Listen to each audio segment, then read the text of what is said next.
ගණිතය විෂය යටතේ පළමු වාරයට අදාළව මොඩියුල 3ක් තියෙනවා. පළවෙනි මොඩියුලේ තමයි සංඛ්‍යා එක කොටස. දෙවෙනි එක ජ්‍යාමිතිය හා මිනුම්. තුන්වෙනි මොඩියුලේ තමයි සංඛ්‍යා දෙක කොටස. මේ වීඩියෝ එකෙන් අපි ඉගෙන ගන්න යන්නේ සංඛ්‍යා එක කියන පළවෙනි මොඩියුලය. පළවෙනි මොඩියුලේ යටතේ අපිට හම්බ වෙන පළවෙනි පරිච්ඡේදය තමයි ස්ථානියාගය කියන්නේ. මේ පරිච්ඡේදය ඉවර වෙද්දී ඔයාලට පුළුවන් ඉලක්කම් පිහිටන ස්ථාන, ඒ වගේ ස්ථානීය අගයන්, නිරූපිත අගයන් වගේම සංඛ්‍යා කලාප ගැන ඉගෙන ගන්න. ඊට අමතරව සංඛ්‍යාවක් සම්මත ආකාරයෙන් ලියන්නයි කියවන්නයිත් ඔයාලට ඉගෙන ගන්න පුළුවන්.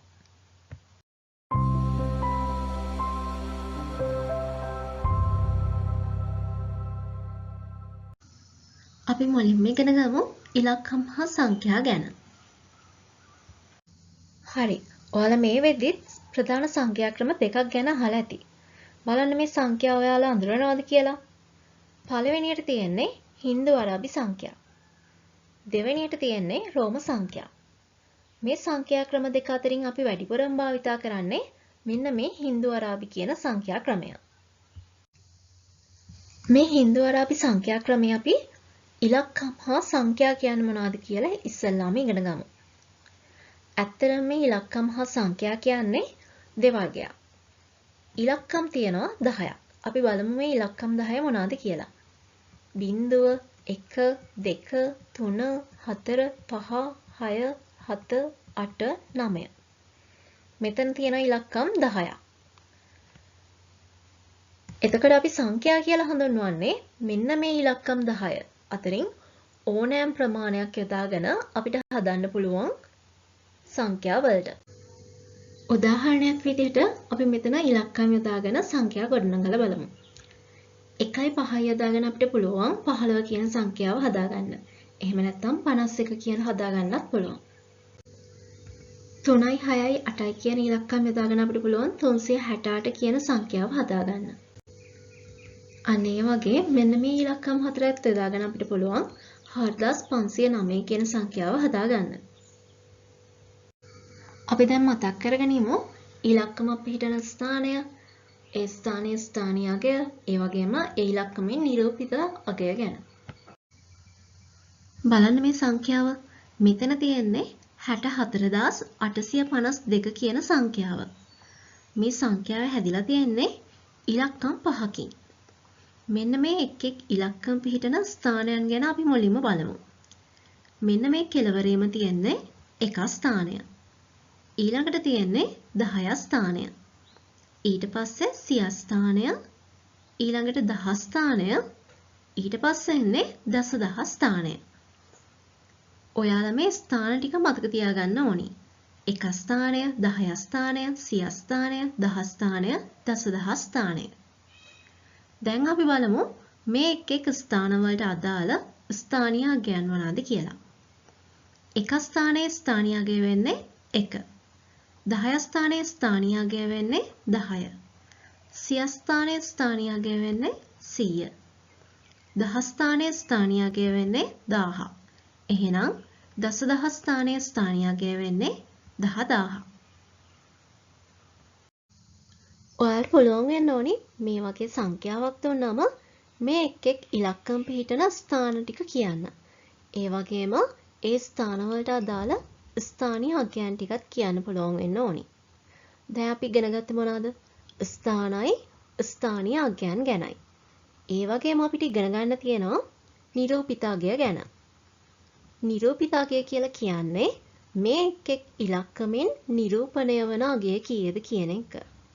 අපි ඉස්සෙල්ලාම මේ පැත්තෙන් පටන් ගමු. එක ස්ථානයේ තියෙන 2 කියන ඉලක්කම. මේ දෙකෙන් නිරූපණය වෙන්නේ ඇත්තටම 2ක්. මේක අපිට ගන්න පුළුවන් දෙවාරයක් 1 2යි කියලා. දැන් යමු 10 ස්ථානෙට. 10 ස්ථානයේ තියෙන 5 කියන ඉලක්කම. 5 වරක් 10 50යි. 100 ස්ථානයේ තියෙන 8 කියන ඉලක්කමෙන් නිරූපණය වෙන්නේ 800ක්. ඒක ගන්නත් පුළුවන් 8 වරක් 100 800යි කියලා. 10 ස්ථානයේ තියෙන 4න් නිරූපණය වෙන්නේ 4000ක්. ඒක ගන්නත් පුළුවන් 4 වරක් 1000 4000යි කියලා. එහෙනම් දසදහස් ස්ථානයේ තියෙන 6 කියන ඉලක්කමෙන් නිරූපණය වෙන්නේ 60000. මෙන්න මේ විදිහට තමයි අපි ඕනෙම ඉලක්කමක ඒ ඉලක්කම පිහිටන ස්ථානය අනුව නිරූපණය වන අගයන් ටික ලියාගන්නේ. මෙන්න මේ නිරූපණය වන අගයන් සියල්ලම එකතු කරොත් අපිට එනවා මෙන්න මේ සංඛ්‍යාවම 64852 කියන සංඛ්‍යාවම හදාගන්න පුළුවන් අපිට. ඔයාලට හම්බ වෙන ඔය අලුත් පොතේ කරන්න තියෙන පළවෙනි ඇක්ටිවිටි එක තමයි මේ තියෙන්නේ. මේකෙදි ටීචර් ඔයාලව පන්තියේ කණ්ඩායම් 4කට බෙදයි. A B C D කියලා. ඊට පස්සේ හැම කණ්ඩායමකටම මෙන්න මේ වගේ පාට 3කින් කාඩ් ටිකක් දෙයි. මේ කාඩ් වල එක ඉලක්කමක් ගහලා තියෙනවා. එතකොට මේ ඉලක්කම් ටික යොදාගෙන මේ කාඩ් ටික යොදාගෙන ඔයාලා සංඛ්‍යාවක් හදන්න ඕනි ඉලක්කම් 3ක. මේ සංඛ්‍යාව හදන්න ඕනි මෙන්න මේ විදිහට. ඉස්සෙල්ලාම කොළ පාට කාඩ් එකක් තියන්න ඕනි, දෙවෙනියට රතු පාට කාඩ් එකක්, තුන්වෙනියට නිල් පාට කාඩ් එකක්. එතකොට ඔයාලට ඉලක්කම් 3 සංඛ්‍යාවක් ලැබෙනවා. ඇත්තටම මෙතන නිල් පාට කාඩ් එකෙන් අපි තියන්නේ එක ස්ථානයේ තියෙන ඉලක්කම.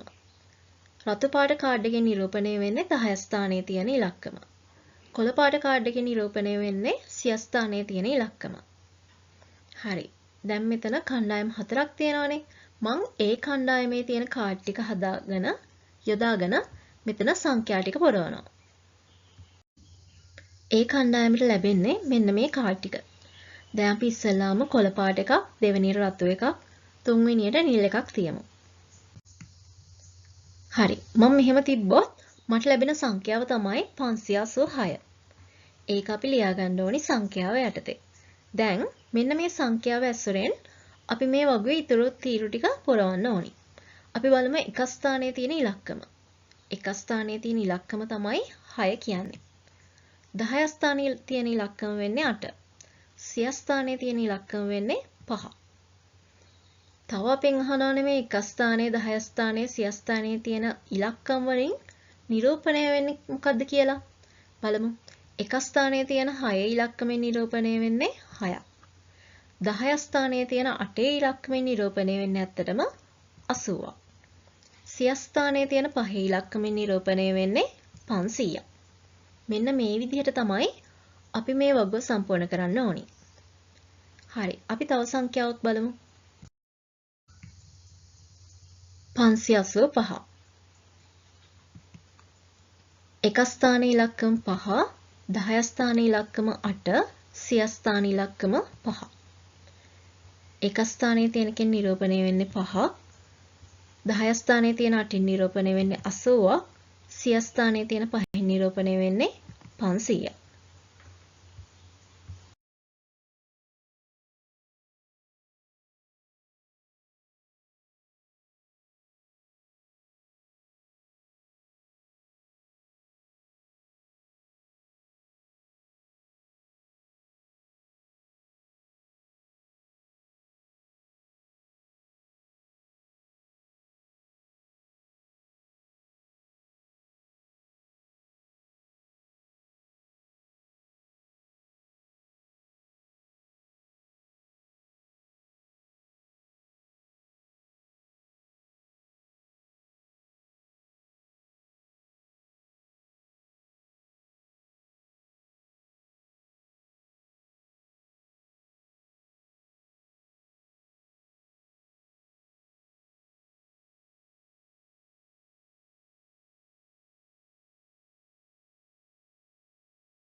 දැන් අපි යමු දෙවෙනි ඇක්ටිවිටි එකට. මෙතනදී අපිට පොත්ගලය 6 දෙනෙක් ගාව තියෙන කාසි නෝට්ටුයි ප්‍රමාණ දීලා තියෙනවා. අපි මේ වගේ බලන්න ඕනි මෙයාලා ගාව කීයක් තියනවද කියලා. ඒක අනුව තමයි අපිට මේ වගුව සම්පූර්ණ කරන්න වෙන්නේ. අපි මුලින්ම බලමු සුසන්ත ගාව කීයක් තියනවද කියලා. මෙයා ගාව සියකොළ 3ක් තියෙනවා. එහෙනම් එතන රුපියල් 300ක් තියෙනවා. 10 කාසි 5ක් තියනවා කියන්නේ එතන රුපියල් 50ක් තියෙනවා. රුපියල් 182ක් කියන්නේ එතන රුපියල් 2යි. එහෙනම් මෙයා ගාව තියෙන මුළු මුදල හොයන්න නම් අපි මේ තුන එකතු කරන්න ඕනි. 350 එකතු වුණාම 350යි. 350ට තව රුපියල් 2ක් එකතු වුණාම රුපියල් 352යි. එහෙනම් සුසන්ත ගාව තියෙන්නේ රුපියල් 352යි. අපෙන් දැන් අහනවා මෙතන මේ පහෙන් නිරූපණය වන අගයයි එතන ස්ථානයේ අගයයි ස්ථානයේ නමයි ලියන්න කියලා. බලමු. 5 කියන ඉලක්කම පිහිටන ස්ථානය වෙන්නේ 10 ස්ථානය. එහෙනම් මේ පහෙන් නිරූපණය වෙන්නේ 50. දෙවෙනියට චාමර. මෙයා ගාව 511 එකක් තියෙනවා. 100 දෙකක් තියෙනවා කියන්නේ එතන රුපියල් 200ක් තියෙනවා. තව රුපියල් 5 කාසියකුත් තියෙනවා. එහෙනම් මෙයා ගාව තියෙන මුළු මුදල බලමු. 500ට 200ක් එකතු වුණාම 700යි. 700ට තව රුපියල් 5ක් එකතු වුණාම රුපියල් 705යි. මෙයාගෙත් අපෙන් අහන්නේ පහේ ඉලක්කම ගැන. මෙන්න මේ පහේ ඉලක්කම තියෙන්නේ එක ස්ථානයේ. එහෙනම් මේ පහින් නිරූපණය වෙන්නේ 5ක්. රවි ළඟ තියෙනවා රුපියල් 1000ක්. ඒ වගේම 100 නෝට්ටු දෙකක්. එතකොට එතන රුපියල් 200ක් තියෙනවා. රුපියල් 184ක් කියන්නේ රුපියල් 4ක්. එහෙනම් රවි ගාව තියෙන මුල මුදල වෙන්නේ රුපියල් 1204ක්. අපෙන් අහන්නේ මෙයාගේ එකේ ඉලක්කම ගැන. එකේ ඉලක්කම පිහිටලා තියෙන්නේ 10 ස්ථානයේ. එහෙනම් ඒ එකින් නිරූපණය වෙන්නේ 1000. හතරවෙනි එක්කෙනා ලක්ෂ්මන්. ලක්ෂ්මන් ළඟ රුපියල් 104ක් තියෙනවා. ඒ කියන්නේ රුපියල් 400ක්. 20 3ක් තියෙනවා කියන්නේ රුපියල් 60ක්. රුපියල් 183ක් කියන්නේ රුපියල් 3ක්. මේ ඔක්කොම එකතු වුණාම මෙයා ගාව තියෙනවා රුපියල් 463ක්. තුනේ ඉලක්කම තියෙන්නේ එක ස්ථානයේ. එහෙනම් ඒ තුනෙන් නිරූපණය වෙන්නේ රුපියල් 3ක්. නිපුන් ළඟ තියෙනවා රුපියල් 5000ක්. ඒ වගේම 50 20 ඒ කියන්නේ එතන රුපියල් 70ක් තියෙනවා. තව 5 කාසියකුයි රුපියල් 100කුයි තියෙනවා. එහෙනම් එතන රුපියල් 6ක් තියෙනවා. නිපුන් ගාව තියෙන මුළු මුදල තමයි 5076ක්. හතේ ඉලක්කම. හතේ ඉලක්කම පිටලා තියෙන්නේ 10 ස්ථානයේ. එහෙනම් ඒ හතෙන් නිරූපණය වෙන්නේ රුපියල් 70ක්. අන්තිම එක්කෙනා අජිත්. අජිත් ගාව තියෙනවා 10 3ක්. ඒ කියන්නේ රුපියල් 3000ක්. තව 500 තියෙනවා. තව රුපියල් 50 තියෙනවා. රුපියල් 5 කාසියක් තියෙනවා. අජිත් ගාව තියෙන මුළු මුදල තමයි රුපියල් 3555ක්. අපෙන් අහන්නේ තුනේ ඉලක්කම ගැන. තුනේ ඉලක්කම තියෙන්නේ 10 ස්ථානයේ. එහෙනම් මේ තුනෙන් නිරූපණය වෙන්නේ රුපියල් 3000ක්. තුන්වෙනි ගාන. පහත දී ඇති කාඩ්පත් පහේ සඳහන් කර ඇති එක් ඉලක්කම එක්වරක් පමණක් යොදා ගනිමින් ලිවිය හැකි සංඛ්‍යා කෙරෙහි අවධානය යොමු කරන්න.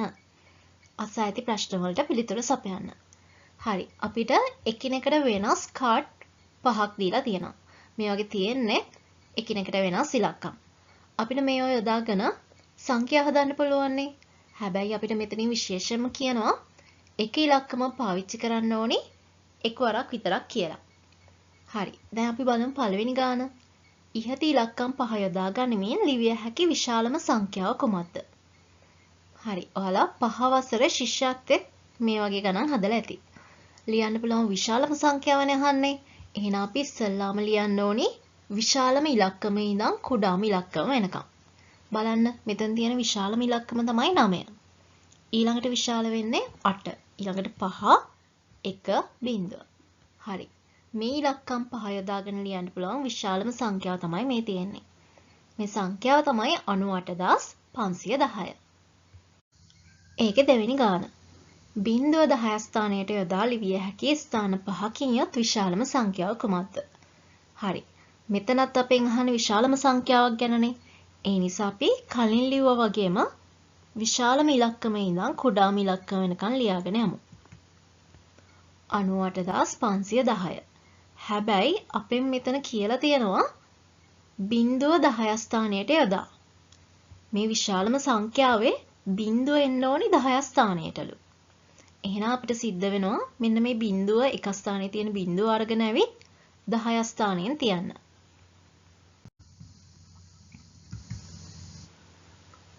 හරි. දැන් හරිනේ. ඉස්සෙල්ලා එක ස්ථානයේ තිබ්බ බිඳුව මං ගත්ත 10 ස්ථානෙට. හරි. මේක තමයි බිඳුව 10 ස්ථානයට යොදාගෙන ලියන්න පුළුවන් විශාලම සංඛ්‍යාව.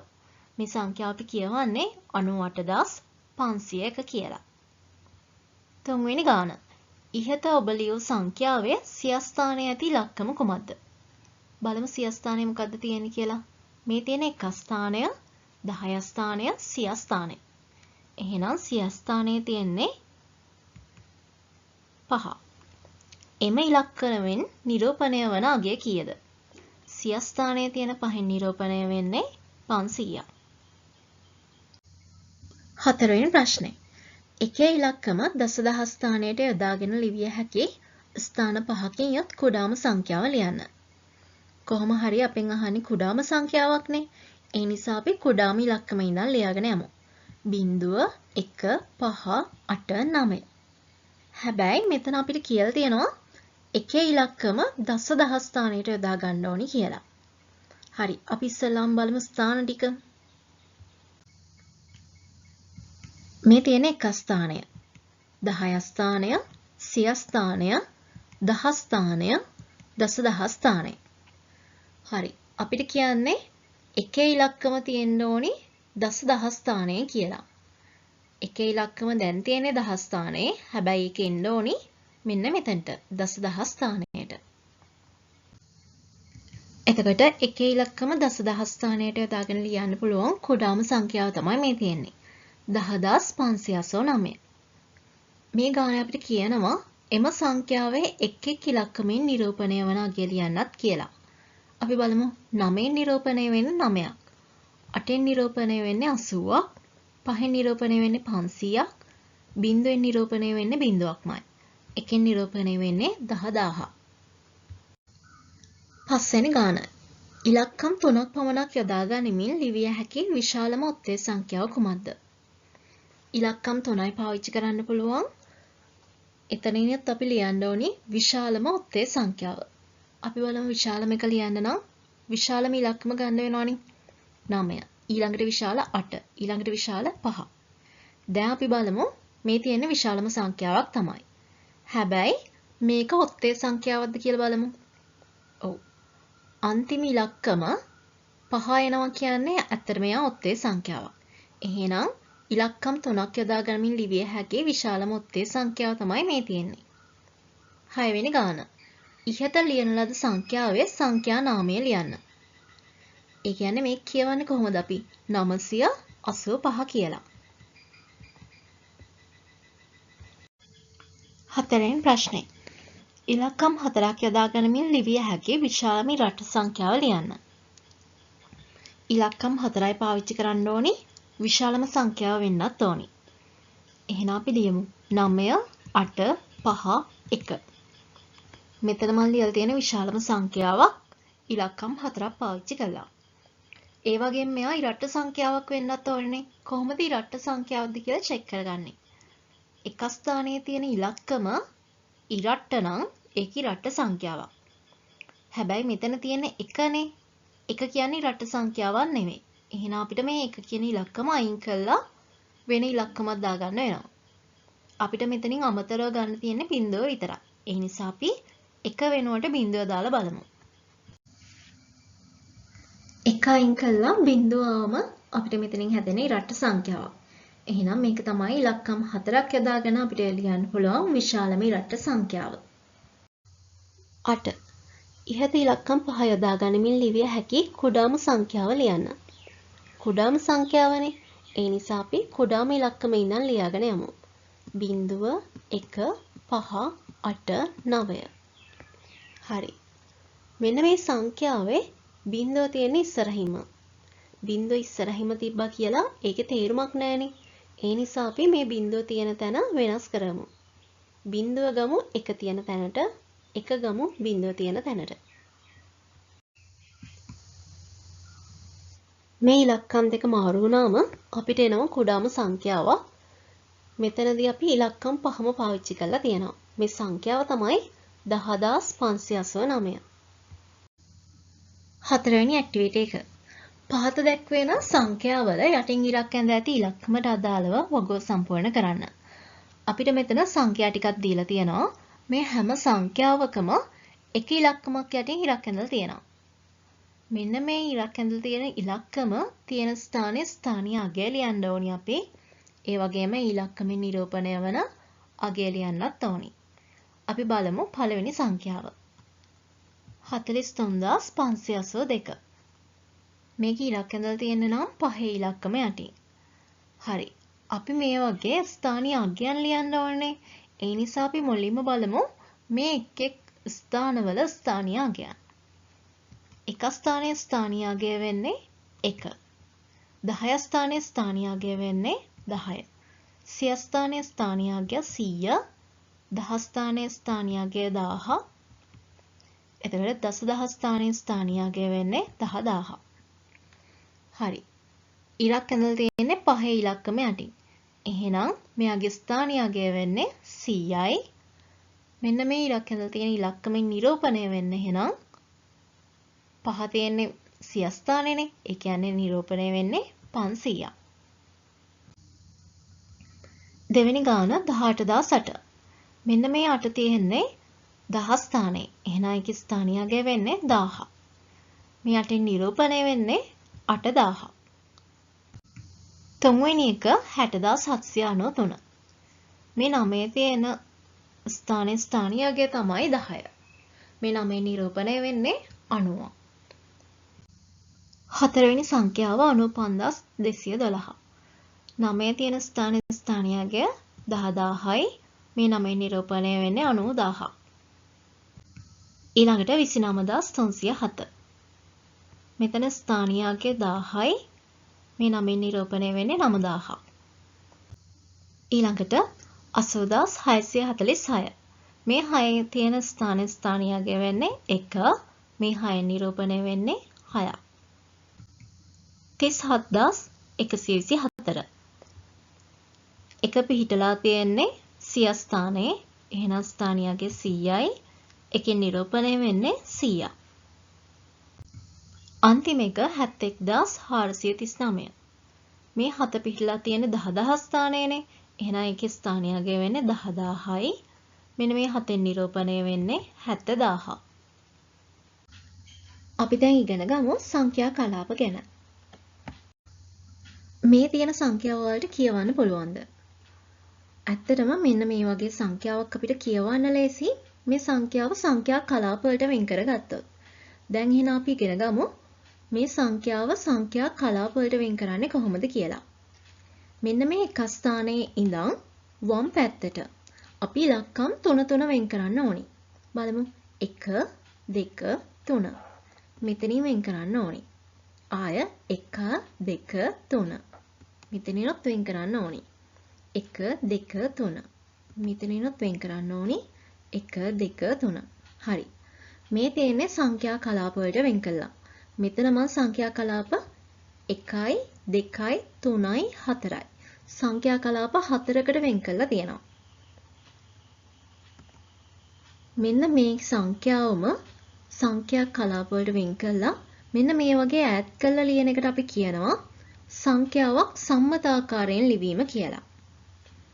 එහෙනම් ඔයාලට සංඛ්‍යාවක් දීලා ඒක සම්මතාකාරයෙන් ලියන්න කිව්වොත් ඔයාලා කරන්න ඕනි මේ සංඛ්‍යාව එක ස්ථානේ ඉඳන් ඉලක්කම් 3 වෙන් කළා. ඒක මෙන්න මේ වගේ ඈඩ් කරලා ලියන එක.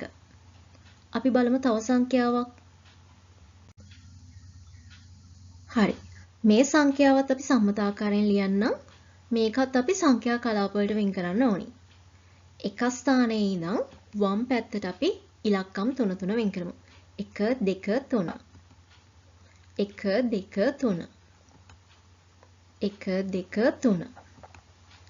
1 2. හරි. මෙතන ඉලක්කම් 3ක් නැහැ. ඉලක්කම් 2යි ඉතුරු වෙලා තියෙන්නේ. ඒක ප්‍රශ්නයක් කරගන්න එපා. අපි වම් පැත්තේ ඉඳන් 3 වෙන් කරගෙන ආවොත් ඒ විදිහ හරි. අන්තිම එකට ඉලක්කම් 1ක්ද 2ක්ද 3ක්ද ඒක ප්‍රශ්නයක් වෙන්නේ නැහැ. හරි. දැන් එහෙනම් මේක ඈඩ් කරලා ලියමු සම්මත ආකාරයෙන්.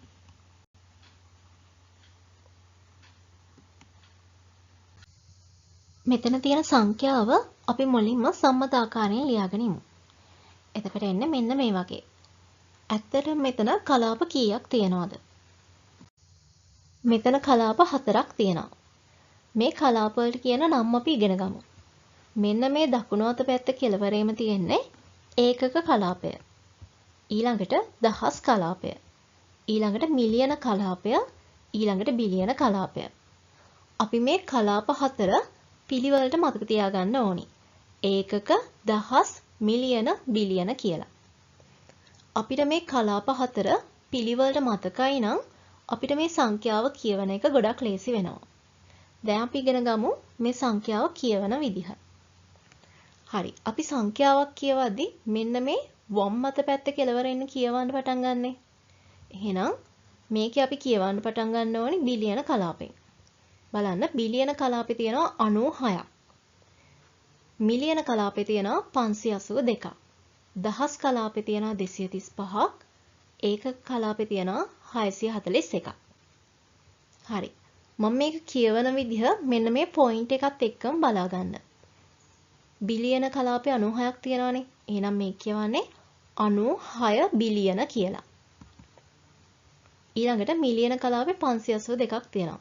එහෙනම් මේක කියවන්නේ 582 මිලියන. එහෙම නැත්නම් 582 මිලියන කියලා කියන්නත් පුළුවන්. ඊළඟට දහස් කලාපේ 235ක් තියෙනවා. එහෙනම් මේක කියවන්නේ 235000.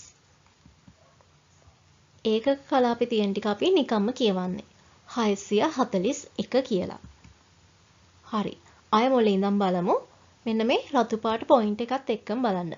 96 බිලියන 582 මිලියන 235641.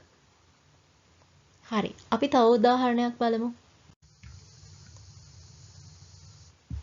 මේකත් අපි කියවන ආකාරය ඉගෙන ගමු. බිලියන කලාපේ තියෙනවා 165ක්. එහෙනම් මේ කියවන්නේ 165 බිලියන 469 මිලියන 851,005 කියලා.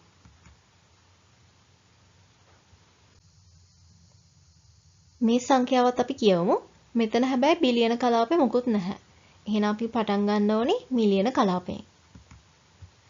32 මිලියන 40,955.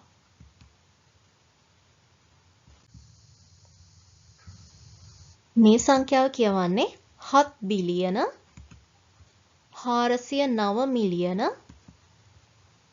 500,99 කියලා. දැන් අපි බලමු ස්ථානීයකයන් ගැන. අපි පාඩම් මුලදීම මතක් කරගත්තා අපි මේ වෙනකන් දරන් හිටපු ස්ථාන ගැන. 1 ස්ථානය, 10 ස්ථානය, 100 ස්ථානය, 10 ස්ථානය, දසදහස් ස්ථානයෙන් කියලා. හැබැයි මීට වඩා ලොකු සංඛ්‍යා තියෙනවනේ. ඒ වගේ ස්ථාන මොනවාද? දැන් අපි ඉගෙන ගන්න යන්නේ ඒ ගැන.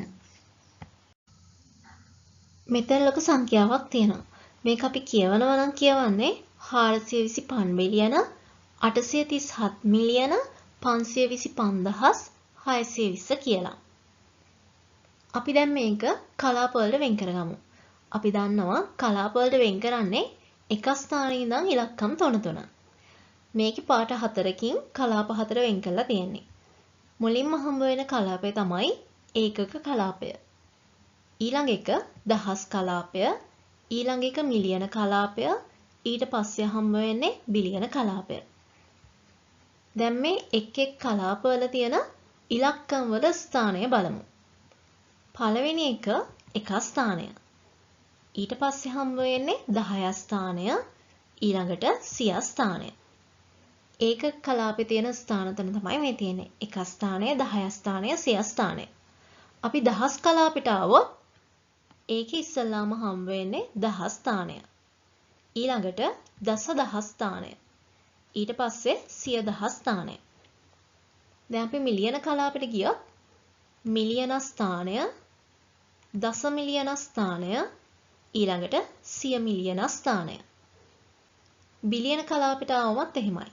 බිලියන ස්ථානය, දස බිලියන ස්ථානය, සිය බිලියන ස්ථානය. මෙන්න මෙහෙම තමයි අපි විශාල සංඛ්‍යාවක, ඒ කියන්නේ බිලියන කලාප වෙනකන් තියෙන සංඛ්‍යාවක ස්ථානවල නම් කියන්නේ. අපි ඉගෙන ගත්තනේ කලාපවල තියෙන ස්ථාන ටික. එහෙනම් දැන් අපි මොඩියුල් එකේ තියෙන අභ්‍යාසයක් කරමු.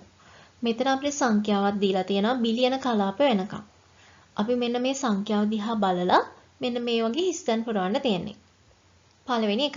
එක ස්ථානයේ බිඳුවෙන් නිරූපණය වන අගය. එක ස්ථානයේ තියෙන බිඳුවක්. මේ බිඳුවේ ස්ථානය තමයි එකේ එක ස්ථානය. ඒ කියන්නේ එකේව තමයි මෙතන තියෙන්නේ. එකේව බිඳුවක් කියන්නේ බිඳුවයි. ඊළඟට 10ව දෙකක් කියන්නේ 20ක්. 100ව 6ක් කියන්නේ 600යි. දැන් අපි යන් දහස් කලාපෙට. 16ව 5ක් කියන්නේ 5000යි. දසදහසේව දෙකක් කියන්නේ 20000යි. 100,000ව 5ක් කියන්නේ 500,000යි. ඊළඟට මිලියන කලාපේ. මිලියනයව 7ක් කියන්නේ 7 මිලියනයයි. දස මිලියනයව 3ක් කියන්නේ 30 මිලියනයයි. 100 මිලියනයව 8ක් කියන්නේ 800 මිලියනයයි.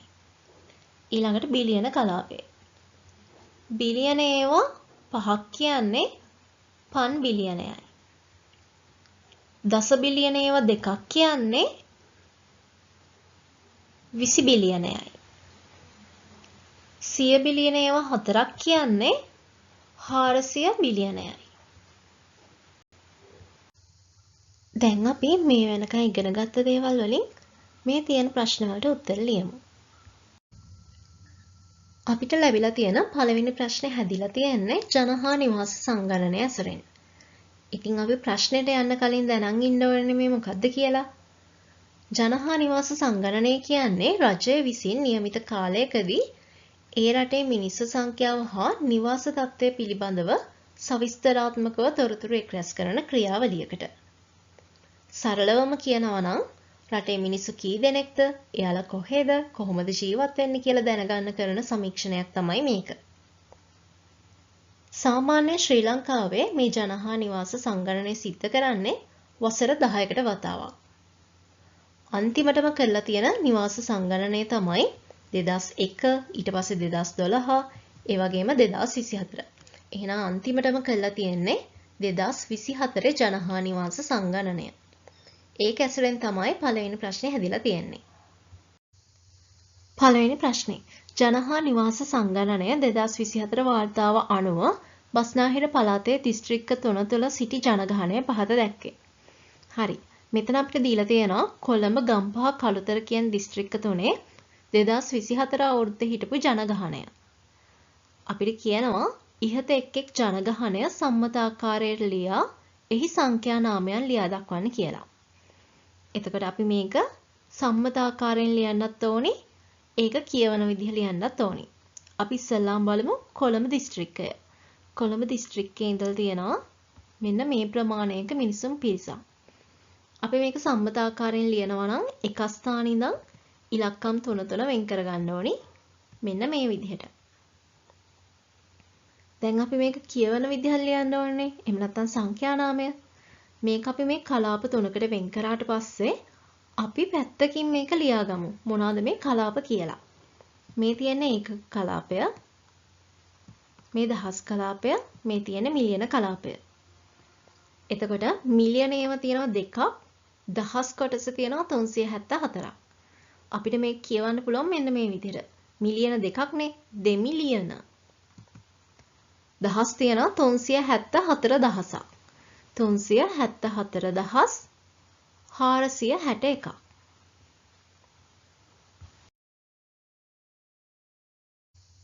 ඊළඟට ගම්පහ දිස්ත්‍රික්කය. මේකෙත් අපි කලාප වලට වෙන් කරගත්තොත් මෙහෙම එන්නේ. මෙයා එකක, මෙයා දහස් කලාපය, මේ තියෙන මිලියන කලාපය. මේක අපි කියවන්නේ දෙමිලියන 433,685 කියලා. ඊළඟට කළුතර දිස්ත්‍රික්කය. මේකෙත් අපි මෙහෙම කොටස් වලට වෙන් කරගත්තොත් සම්මතාකාරයෙන් මේ විදිහට. මේක අපි කියවන්නේ 1,305,552 කියලා. එතකොට මෙතන අපි සම්මතාකාරයට ලියලා තියෙනවා මේ සංඛ්‍යා ටික. ඒ වගේම සංඛ්‍යා නාමයෙන්ත් ලියලා තියෙනවා. මේ රූපේ දැක්කම ඔයාලට මොනවද මතක් වෙන්නේ? ඔව්, දැන් අපි කතා කරන්න යන්නේ ලෝපුරා පැතිරුණ කොරෝනා වසංගතය ගැන. කොරෝනා වෛරසය කියන්නේ 2019 අවසානයේදී චීනයේ වුහාන් නගරෙන් ආරම්භ වෙලා ඉතාම කෙටි කාලයකදී ලෝපුරා සෑම රටකටම පැතිරී ගිය විශාල වසංගත තත්ත්වයක්. මේකෙන් මිලියන ගණන් රෝගීන් හා මරණ ලෝපුරා වාර්තා වුණා. ඉතින් අපේ දෙවෙනි ප්‍රශ්නේ හැදිලා තියෙන්නේ ලෝකයේ රටවල් කිහිපයක වාර්තා වුණු කොරෝනා රෝගීන් සංඛ්‍යාව ඇසුරින්. 2021 ජූනි මාසයේ අවසන් වන විට ලෝකේ රටවල් කිහිපයක වාර්තා වුණ කොරෝනා රෝගීන් සංඛ්‍යාව තමයි මෙතනින් අපිට දීලා තියෙන්නේ. අපිට කරන්න තියෙන්නේ මේ දීලා තියෙන සංඛ්‍යාව සම්මතාකාරයෙන් මුලින්ම ලියා ගන්න. ඒක අපි දන්න දෙයන්නේ. අපි ඉක්මනටම සම්මතාකාරයෙන් ලියාගෙන යමු. එක ස්ථානයේ ඉඳන් ඉලක්කම් 3 වෙන් කළා තමයි සම්මතාකාරයෙන් ලියන්නේ.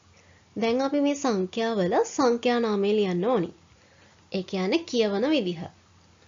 අපි මේ සංඛ්‍යාව කලාප වලට වෙන් කරගෙන ඉමු. එතකොට අපිට සංඛ්‍යා නාමය ලියන්න ලේසි. මුලින්ම තියෙන්නේ ඒකක කලාපය. ඊළඟට තියෙන්නේ දහස් කලාපය. ඊළඟට තියෙන්නේ මිලියන කලාපය. මෙතන බිලියන කලාපය වෙනකන් නැහැ. ඒ නිසා මිලියන කලාපය වෙනකන් විතරයි මෙතන තියෙන්නේ. අපි මුලින්ම බලමු ප්‍රංශය. ප්‍රංශයෙන් වාර්තා වුණු කොරෝනා රෝගීන් සංඛ්‍යාව. මේක කියවන්නේ මෙහෙම. 5,728,844 කියලා. ඇමරිකාවේ ඉඳලා තියෙනවා 34,527,493.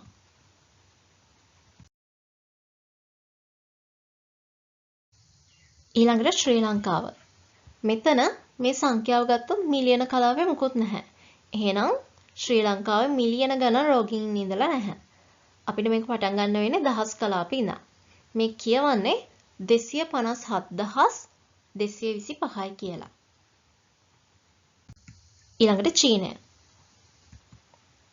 චීනයේ ඉඳලා තියෙන්නේ 91,780ක්. ඉන්දියාවේ ඉඳලා තියෙනවා 30,362,848ක්. රුසියාවේ ඉඳලා තියෙනවා 5,514,599ක්. තුන්වෙනි ප්‍රශ්නේ. වර්ෂ 2050 වන විට ලෝකයේ රටවල් කිහිපයක සිටිනු ඇතැයි අපේක්ෂිත ජනගහනය පහත දැක්වේ. මෙතන අපිට රටවල් කිහිපයක 2050 අවුරුද්ද වෙද්දී ඉඳී කියලා අපේක්ෂා කරන මිනිස්සු ප්‍රමාණය දීලා තියෙනවා. මේක අපි මෙන්න මේ වගුවට ගන්න ඕනි. මේ වගුවේ තියෙන්නේ කලාප 4ට වෙන් කරන්නයි සම්මතාකාරයෙන් ලියන්නයි. මම පළවෙනි එක කියලා දෙන්නම්. පළවෙනි එකේ තියෙන්නේ ශ්‍රී ලංකාව. ශ්‍රී ලංකාවේ තියෙන සංඛ්‍යාව අපි මේ කලාප වලට වෙන් කරමු. කලාප වලට වෙන් කරන්න අපි එක ස්ථානෙ ඉඳන්නේ. එහෙන් බලුවොත් ඒකක කලාපෙට එනවා 185. ඊළඟට දහස් කලාපයට එනවා 812. මිලියන කලාපෙට එන්නේ ඉලක්කම් 2යි. 24 විතරයි. බිලියන කලාපේ මොකුත් නැහැ. එතකොට මේක සම්මත ආකාරයෙන් ලියන්නේ මෙන්න මේ විදිහටමයි පොඩ්ඩක් ඈත් කළා. ඊළඟට අපි බලමු අනිත් රටවල් ටිකේ මේක ලියන විදිහ.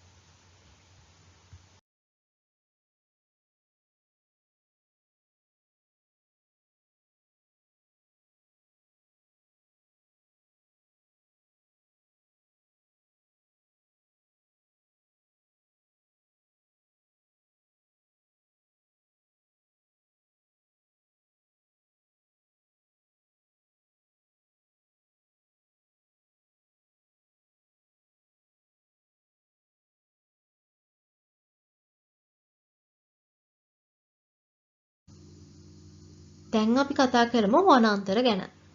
වනාන්තර කියන්නේ ගස්වැල් සතුන් ශාක වලින් සමන්විත විශාල ස්වාභාවික භූමි ප්‍රදේශවලට. එතකොට ලෝකයේ වැඩිම වනාන්තර ප්‍රමාණයක් තියෙන රටවල් තමයි රුසියාව, බ්‍රසීලය, කැනඩාව කියන්නේ. අපේ හතරවෙනි ප්‍රශ්නේ හැදිලා තියෙන්නේ මෙන්න මේ වනාන්තර සම්බන්ධව. හතරවෙනි ප්‍රශ්නේ. වර්ෂ 2018 දී ලෝකයේ රටවල් කිහිපයක වනාන්තර සහිත ප්‍රදේශ ප්‍රමාණය විශාල භූමි ප්‍රමාණය මනින ඒකකයක් වන වර්ග කිලෝමීටර වලින් මැන පහත දැක්වේ. අකුරෙන් ලියා ඇති එම එක් සංඛ්‍යාව සම්මත ආකාරයෙන් ලියන්න. හරි. ඉස්සෙල්ලා අපි ලියුවේ සංඛ්‍යාවක් කියවන විදිහනේ. දැන් අපිට කියවන විදිහ දීලා තියෙනවා. අපි ලියන්න ඕනි මේක ඉලක්කම් වලින්. බලන්න පළවෙනි එක. 8,450,487ක් තියෙනවා රුසියාවේ. මේක ලියන්න කලින් අපි මේ කලාප ටික බලමු. මිලියන කලාපේ තියෙන්නේ 8යි. දහස් කලාපේ තියෙනවා 450ක්. ඒකක කලාපේ තියෙන්නේ 487යි. ඊළඟට බ්‍රසීලය. 5,256,557යි. තුන්වෙනි එක ගත්තොත් මෙතන බිලියනක් නැහැ, මිලියනක් නැහැ. මෙතන තියෙන්නේ දහස් ඉස්සල්ලාම.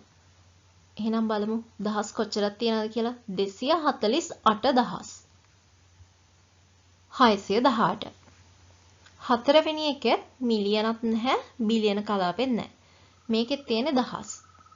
311,966. පස්වෙනි එක මේකේ නම් මිලියන කලාපේ තියෙනවා මුලින්ම. මිලියන තියෙනවා 3ක්. 3,420,000. ඒ කියන්නේ දහස් ඒවා තියෙනවා 420ක්.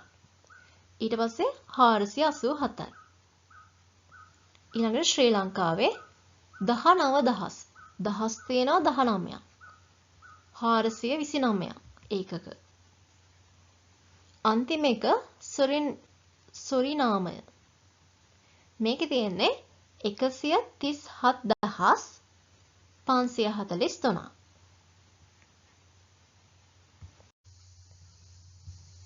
පස්වෙනි ප්‍රශ්නේ ඔයාලට කරන්න පුළුවන් පහත දී ඇති එක් සංඛ්‍යාව සම්මත ආකාරයෙන් ලියලා සංඛ්‍යා නාමයක් ලියන්න තියෙන්නේ. අපි ඉස්සල්ලාම සම්මත ආකාරයෙන් ලියාගෙන යමු.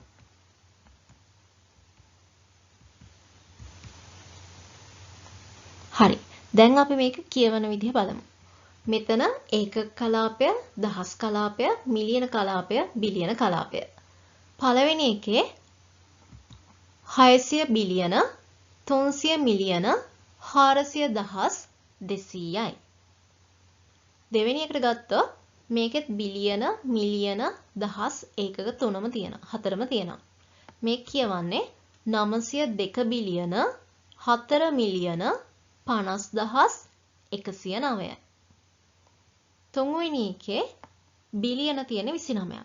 ඒ කියන්නේ 29 බිලියන, මිලියන මොකුත් නැහැ. දහස් කලාපේ තියෙන 35ක්. එහෙනම් 35,007. 29 බිලියන 35,007.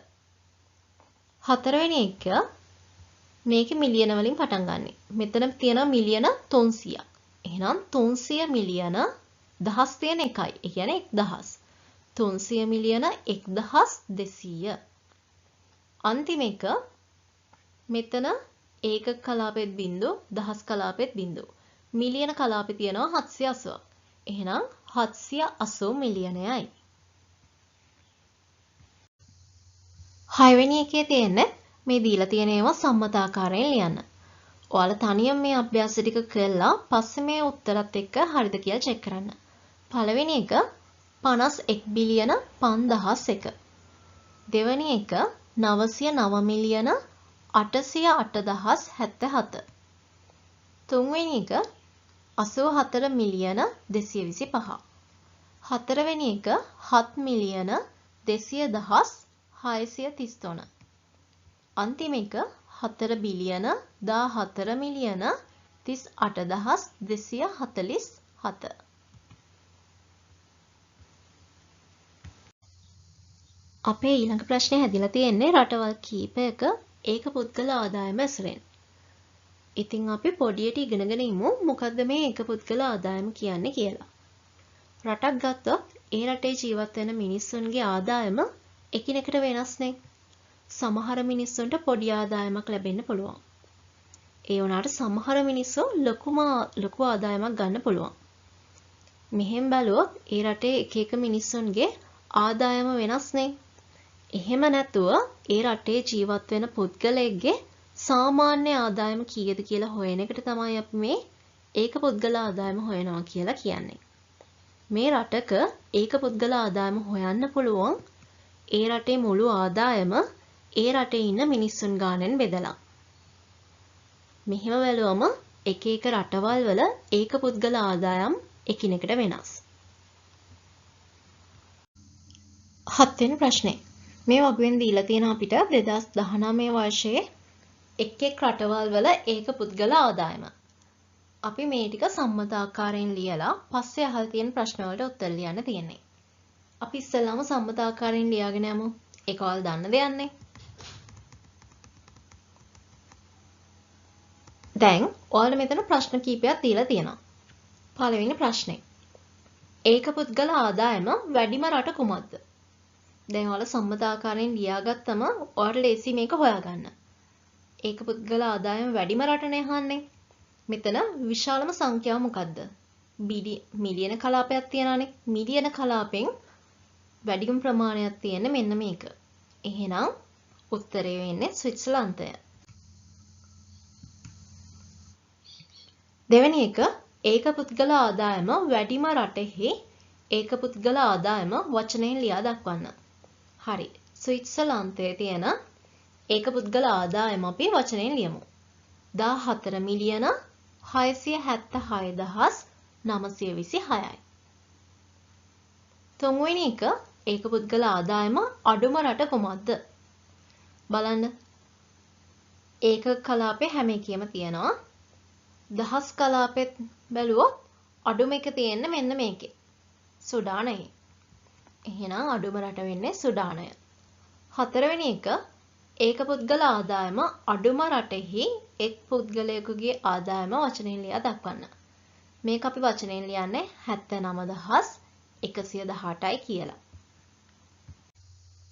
මේ තියෙන ඔයාලට අභ්‍යාසයේ තියෙන අන්තිම ප්‍රශ්නේ.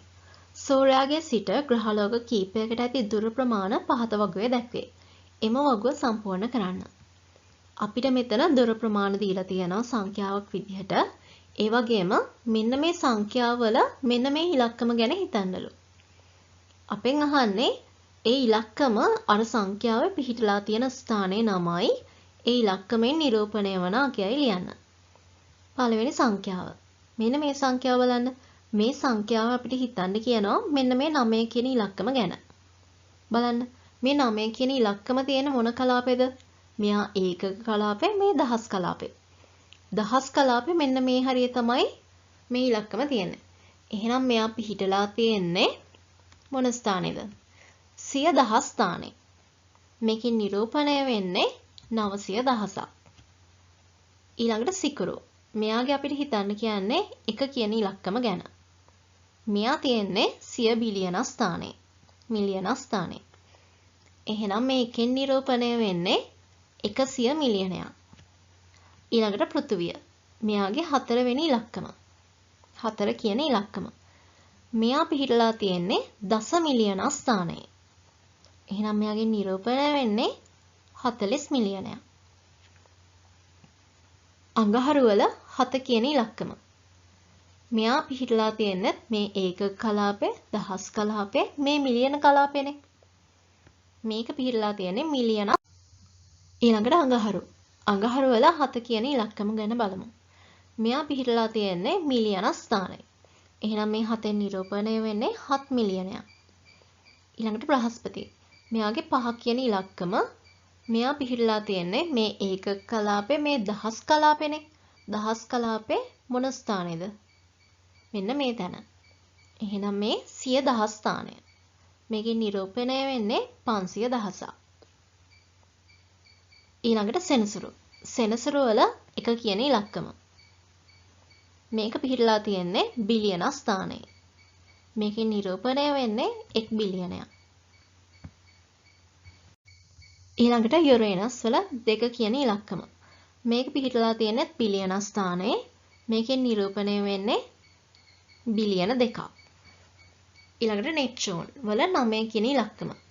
මේක පිහිටලා තියෙන්නේ දස මිලියන ස්ථානයේ. මේකෙන් නිරූපණය වෙන්නේ 90 මිලියනයක්. ඊළඟට අපිට තියෙන්නේ ක්‍රියාකාරකම. මේ ක්‍රියාකාරකම කරන්න තියෙන දවසට ඔයාලා අනිවාර්යෙන්ම ඉස්කෝලේ යන්න ඕනි. ඒකට හේතුව තමයි අපි මේක ඇගීමක් වශයෙන් තමයි ඔයාලගෙන් ගන්නෙ. එතකොට ඔයාලා ගෙදර ඉඳන් මේක තනියම කරලා බලන්න. තනියම කරලා පස්සේ මේ උත්තර එක හරිද කියලා චෙක් කරගන්න.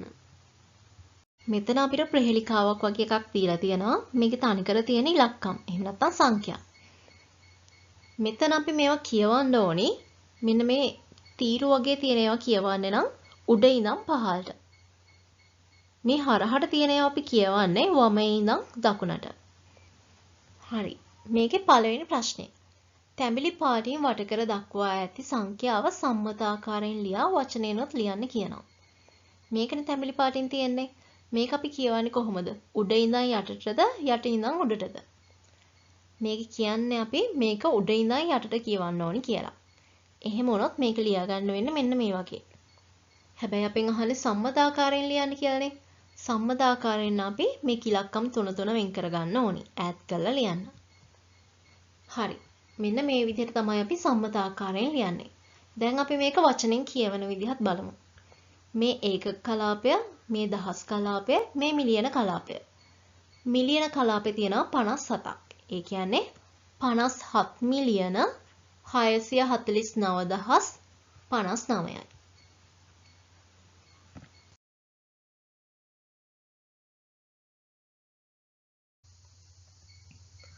දෙවෙනි ප්‍රශ්නේ කොළ පාටින් වට කර දක්වා ඇති සංඛ්‍යාව සම්මත ආකාරයෙන් ලියා වචනයෙන් ලියා දක්වන්න. හරහට තියෙන ඒවා අපි කියවන්නේ වමේ ඉඳන් දකුණට. මෙන්න මේ වගේ. මේකත් අපි සම්මත ආකාරයෙන් ලියමු. හරි. දැන් අපි මේක කියවන විදිහට ලියමු. මෙතන මිලියන තියෙනවා 589. එහෙනම් මේ කියවන්නේ 589 මිලියන 650,005 කියලා. තුන්වෙනි ප්‍රශ්නේ 92,047. මෙන්න මේක සංඛ්‍යාව හොයාගෙන දම් පාටින් වගුවේ වට කරලා දක්වන්න කියනවා. 92,047. මෙන්න මේ සංඛ්‍යාවනේ 92,047 කියන්නේ. බලමු මේ සංඛ්‍යාව කොහෙද මේකේ තියෙන්නේ කියලා. බලන්න මේ හරිය. මේ සංඛ්‍යාවම තියෙනවා. 92,047. ඒක අපි දම් පාටින් වට කරලා දක්වන්න ඕනි. හතරවෙනි ප්‍රශ්නේ. 100 මිලියන ස්ථානයට එක් පමණක් ඉලක්කම් ඇති සංඛ්‍යා දෙකක් ලියා දක්වන්න. හරි. අපි සංඛ්‍යා දෙකක් හොයාගන්න ඕනි. හැබැයි ඒක තියෙන්න ඕනි 100 මිලියන ස්ථානය වෙනකන් විතරයි. ඒ කියන්නේ ඒක ඉලක්කම් තියෙන්න ඕනි 9ක්. අපි බලමු ඉලක්කම් 9ක් විතරක් තියෙන ඒවා කොහෙද තියෙන්නේ කියලා. බලන්න මෙතන. මෙතන තියෙනවා ඉලක්කම් 9ක්. එහෙනම් අපිට මේ සංඛ්‍යාව ගන්න පුළුවන්. තව සංඛ්‍යාවක් ඕනි වෙනවා. බලන්න මේ සංඛ්‍යාවෙත් ඉලක්කම් 9ක් තියෙනවා. එහෙනම් අපිට මේ සංඛ්‍යාවත් ගන්න පුළුවන්. පස්වෙනි ප්‍රශ්නේ. බිලියන ස්ථානයට එක් පමණක් ඉලක්කම් ඇති සංඛ්‍යා 3ක් ලියන්න. බිලියන ස්ථානය වෙනකන් තියෙනවා කියන්නේ එතන ඇතරම ඉලක්කම් 10ක් තියෙන්න ඕනි. අපි ඉලක්කම් 10ක් තියෙන ඒවා විතරක් හොයමු. බලන්න මෙන්න මේකේ ඉලක්කම් 10ක් තියෙනවා. 3, 6, 9, 10. තව සංඛ්‍යා දෙකක් හොයාගන්න ඕනි. මෙන්න මේ සංඛ්‍යාවෙත් ඉලක්කම් 10ක් තියෙනවා. මේ සංඛ්‍යාව ගත්තත් මේකෙත් ඉලක්කම් 10ක් තියෙනවා. එහෙනම් මේක තමයි උත්තර 3. 6 වෙනි ප්‍රශ්නේ. දස බිලියන ස්ථානයට එක් පමණක් ඉලක්කම් ඇති සංඛ්‍යාවක් ලියන්න. හරි. අපිට එක සංඛ්‍යාවක් විතරයි හොයාගන්න ඕනි. දස බිලියන ස්ථානය කියන්නේ ඉලක්කම් මෙතන තියෙන්න ඕනි 11ක්. බලන්න මේ සංඛ්‍යාව ඉලක්කම් 11ක් තියෙනවා. එහෙනම් මේක තමයි සංඛ්‍යාව.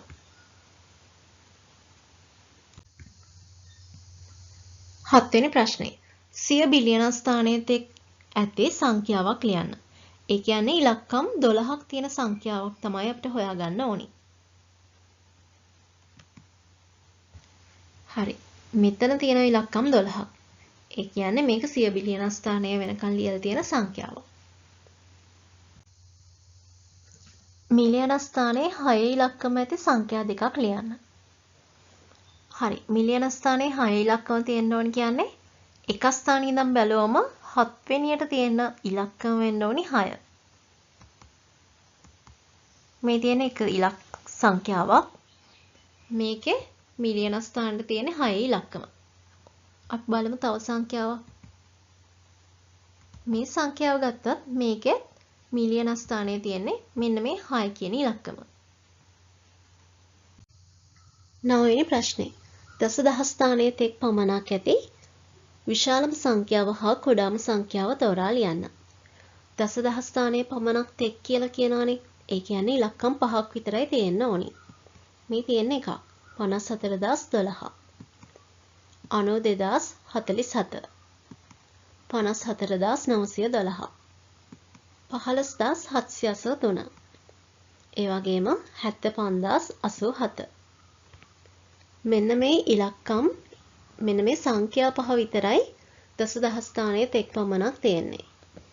එහෙනම් දැන් අපි මේකෙන් තෝරමු විශාලම සංඛ්‍යාවයි කුඩාම සංඛ්‍යාවයි. මේ අතරින් විශාලම සංඛ්‍යාව තමයි මේ තියෙන්නේ. 92047. එතකොට මෙතන තියෙන ඒ වගේ කුඩාම සංඛ්‍යාව තමයි 15783. අන්තිම ප්‍රශ්නේ දශමිලියන ස්ථානයේ තෙක් පමණක් ඉලක්කම් ඇති විශාලම සංඛ්‍යාව තෝරා ලියන්න.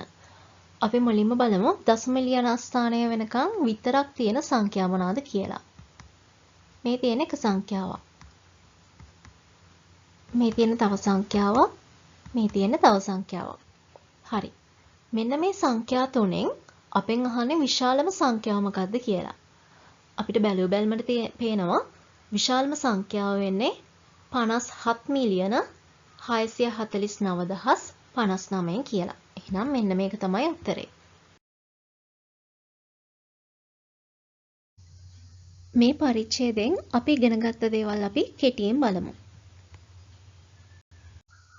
මේ වගේ සංඛ්‍යාවක් දීලා සම්මත ආකාරයෙන් ලියන්න කිව්වොත් අපි කරන්නේ එක ස්ථානයේ ඉඳන් වම් පැත්තට ඉලක්කම් 3 මෙන්න මේ වගේ වෙන් කරන එක. මේ වෙන් කරන්නේ අපි කලාප වලට. මෙතන කලාප 4ක් තියෙනවා. ඒ කලාප 4 තමයි ඒකක කලාපය, දහස් කලාපය, මිලියන කලාපය, බිලියන කලාපය.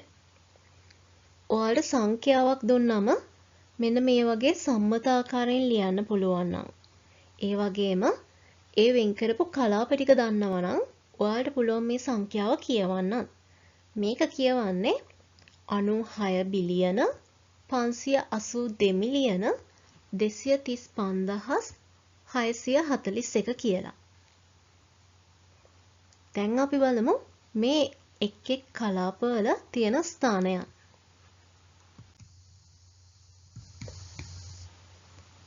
ඒක කලාපෙ ගත්තොත් මේකේ තියෙනවා 1 ස්ථානය, ඊළඟට 10 ස්ථානය, ඊළඟට 100 ස්ථානය. දහස් කලාපෙ ගත්තොත් 10 ස්ථානය, දසදහස් ස්ථානය, 100,000 ස්ථානය. මිලියන කලාපෙ ගත්තොත් මිලියන ස්ථානය, ඊළඟට දස මිලියන ස්ථානය, ඊළඟට 100 මිලියන ස්ථානය. බිලියන කලාපෙට ගියාම බිලියන ස්ථානය, දස බිලියන ස්ථානය, 100 බිලියන ස්ථානය. මේ පරිච්ඡේදයෙන් අපි ඉගෙන ගත්තේ මෙන්න මේ කරුණු ටික විතරයි. ඔයත් ගණිතය විෂයට ගොඩක් කැමති කෙනෙක් නම් ඔයාට පුළුවන් 6 වසර වැඩිදුර ඉගෙනුම් මොඩියුලයක් ලෙස ගණිතය තෝරගන්න. එහෙම වුණොත් පළවෙනි වාරේ සංඛ්‍යා සමග සෙල්ලම් කරමු කියන මොඩියුලෙන් ඔයාලට පුළුවන් මැජික් කොටු, පැලින්ඩ්‍රොමික් සංඛ්‍යා, චීන හා ජපන් ගුණන ක්‍රම වගේ දේවල් ඉගෙන ගන්න.